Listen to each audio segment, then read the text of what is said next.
Hi friends, welcome back to our YouTube channel. Good evening ಎಲ್ರಿಗೂ. ಇವತ್ತಿನ special recipe ಏನಂದರೆ bachelors biryani. Bachelors biryani ಮಾಡೋಕ್ಕೆ ಏನೆಲ್ಲ ಇಂಗ್ರೀಡಿಯೆಂಟ್ಸ್ ಬೇಕು ನೋಡೋಣವಾ. ಬ್ಯಾಚುಲರ್ಸ್ ಬಿರಿಯಾನಿಗೆ 1 kg ಚಿಕನ್, 2 ಟೊಮ್ಯಾಟೊ, 2 ಈರುಳ್ಳಿ, 4ರಿಂದ 5 ಹಸಿಮೆಣಸಿನ್ಕಾಯಿ, ಅರಿಶಿನ ಪುಡಿ, ಅಚ್ಕಾರದ ಪುಡಿ, ಗರಂ ಮಸಾಲ, ಚಿಲ್ಲಿ ಪೌಡರ್, ಧನಿಯಾ ಪೌಡರ್, ಪೆಪ್ಪರ್ ಪೌಡರ್ ಹಾಗೂ ಪಲಾವ್ ಎಲೆ, ಚಕ್ಕೆ, 4ರಿಂದ 5 ಮರಾಠಿ ಮೊಗ್ಗು, ಏಲಕ್ಕಿ, ಲವಂಗ, ಅನಾನಸ್ ಹೂವು ಮತ್ತು ಸೋಂಪು ಮತ್ತು ಜಾಕಾಯಿ ಮತ್ತು ಪುದೀನ, ಶುಂಠಿ ಬೆಳ್ಳುಳ್ಳಿ ಪೇಸ್ಟ್ ಹಾಗೂ ರುಚಿಗೆ ತಕ್ಕಷ್ಟು ಉಪ್ಪು. ನೆಕ್ಸ್ಟ್ ಸ್ವಲ್ಪ 2ರಿಂದ 3 ಸ್ಪೂನ್ ತುಪ್ಪ, ಎಣ್ಣೆ ಸ್ವಲ್ಪ, ತೆಂಗಿನಕಾಯಿ, ನಿಂಬೆಹಣ್ಣು. ಚಿಕನ್ ಚೆನ್ನಾಗಿ ಆಗಬೇಕಂದ್ರೆ ಬಿರಿಯಾನಿಗೆ ಫಸ್ಟು ಮ್ಯಾರಿನೇಟ್ ಮಾಡ್ಕೋಬೇಕು.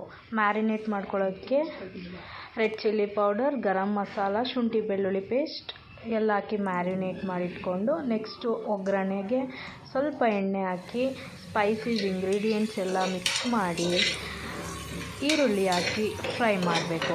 ಈರುಳ್ಳಿ ಗೋಲ್ಡನ್ ಎಲ್ಲೋ ಆಗೋವರೆಗೂ ಫ್ರೈ ಮಾಡಬೇಕು. ಈರುಳ್ಳಿ ಆವಾಗ ಟೇಸ್ಟ್ ತುಂಬ ಚೆನ್ನಾಗಿ ಬಿಟ್ಕೊಳ್ಳುತ್ತೆ. ನಂತರ ಒಗ್ಗರಣೆನ 5 ಮಿನಿಟ್ಸ್ ಫ್ರೈ ಮಾಡಿ ಆದಮೇಲೆ ಟೊಮ್ಯಾಟೊನ ಫ್ರೈಗೆ ಹಾಕ್ಕೋಬೇಕು.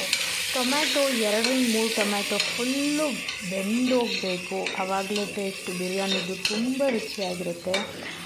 ಇವಾಗ ನೋಡ್ತಾ ಇದ್ದೀರಲ್ಲ, ಇವಾಗ ಟೊಮ್ಯಾಟೊ ಎಷ್ಟು ಫ್ರೈ ಆಗಿದೆ ಅಂತ. ಇನ್ ಕೇಸ್ ಟೊಮ್ಯಾಟೊ ಫ್ರೈ ಬೇಗ ಆಗಬೇಕಂದ್ರೆ ನಾವು 1 ಸ್ಪೂನ್ ಸಾಲ್ಟ್ ಆ್ಯಡ್ ಮಾಡ್ಕೋಬೋದು.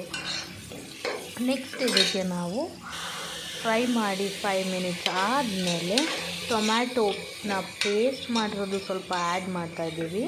ಹಸಿ ಟೊಮ್ಯಾಟೊನ ರುಬ್ಕೊಂಡಿರೋದನ್ನು ನಾವು ಮಿಕ್ಸಿಯಲ್ಲಿ 2 ಟೊಮ್ಯಾಟೊ ರುಬ್ಬಿ ಹಾಕಿರೋದನ್ನ ಫ್ರೈ ಮಾಡ್ತಾಯಿದ್ದೀವಿ. ಈ ಫ್ರೈ 5 to 7 ಮಿನಿಟ್ಸ್ ಮಾಡಬೇಕಾಗುತ್ತೆ. ಟೊಮ್ಯಾಟೊ ಎಲ್ಲ ಆಯಿಲ್ ಬಿಟ್ಕೋಬೇಕು. ನೆಕ್ಸ್ಟು ಮ್ಯಾರಿನೇಟ್ ಮಾಡಿ ಸೈಡಲ್ಲಿ ಇಟ್ಟಿರೋ ಚಿಕನ್ನ ನಾವು ಫ್ರೈಗೆ ಆ್ಯಡ್ ಮಾಡ್ಕೋತಾ ಇದ್ದೀವಿ.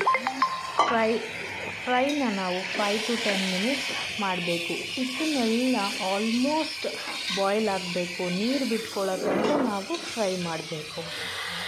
ನಿಮಗೆ ಗೊತ್ತಾಗುತ್ತೆ ಚಿಕನ್ ಫ್ರೈ ಆಗೋದು. ಇಫ್ ಇನ್ ಕೇಸ್ ಅದು ಆಗಿಲ್ಲ ಅಂತ ಅಂದರೆ ಬಾಯ್ಲ್ ಆಗ್ತಾ ಇರೋದು ಇಲ್ಲಿ ಎಣ್ಣೆ ಎಲ್ಲ ಬಿಟ್ಕೊಳ್ಳುತ್ತೆ. ಚಿಕನ್ ಫ್ರೈ ಆಗಿರೋದು ನಿಮಗೆ ಗೊತ್ತಾಗುತ್ತೆ. ಇಲ್ಲಾಂದರೆ 1 ಪೀಸ್ ಚಿಕನ್ನ ಎತ್ಕೊಂಡು ನಾವು ಸ್ಪೂನಲ್ಲಿ ಕಟ್ ಮಾಡಿ ನೋಡಿದ್ರೆ ಗೊತ್ತಾಗುತ್ತೆ ಚಿಕನ್ ಬೆಂದಿರೋದು. ನೆಕ್ಸ್ಟು ಇದು ನಾನು ಅದಕ್ಕೆ ವಾಟರ್ ಆ್ಯಡ್ ಮಾಡಿದ್ದೀನಿ. ನಾನಿಲ್ಲಿ 3 ಗ್ಲಾಸಸ್ ಆಫ್ ರೈಸ್ ತೊಗೊಂಡಿದ್ದೀನಿ. ಅದಕ್ಕೆ 6 ಗ್ಲಾಸಸ್ ಆಫ್ ವಾಟರ್ ಹಾಕಿದ್ದೀನಿ. ಅದು ಬಾಯ್ಲ್ ಆಗ್ತಾಯಿದೆ. ಅಕ್ಕಿನ ವಾಶ್ ಮಾಡಿ ಇಡಬೇಕು. ನೆಕ್ಸ್ಟ್ ಅಕ್ಕಿನ ನೀರಿಗೆ ಹಾಕಿ ಸ್ವಲ್ಪ ಹೊತ್ತು ತಕ್ಷಣ ವಿಸಿಲ್ಗೆ ಇಡಬಾರ್ದು. ಸ್ವಲ್ಪ ಹೊತ್ತು ಬಿಟ್ಟು ವಿಸಿಲ್ಗೆ ಹಾಕಿದ್ರೆ